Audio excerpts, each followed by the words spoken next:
walking out there. It's like Shaq's daddy, you know? So, all of a sudden, listen to this in verse 5. Now check this out. I'm telling you, this is amazing. See, some of y'all think the Bible boring. The Bible is amazing. Listen. He had a, listen, first off, he says 9 feet tall. Turn to your neighbor and say 9 feet tall. Verse 5. Listen. Verse 5. Verse 7 17. He had a bronze helmet on his head. He's painting a picture of how big and bad this dude is. He had a bronze helmet on his head. He wore a coat of scale armor of bronze. His armor was bronze. And it was weighing 5,000 shekels.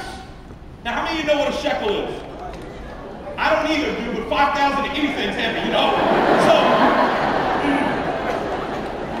So verse 6 says this. He says on his legs he wore bronze greaves, and a bronze javelin slung upon his back. I mean, the dude was strapped down with some armor. And then in verse 7 he said his spear shaft was like a weaver's rod, and just its point weighed 600 shekels. See, this dude was big, but he was also bad.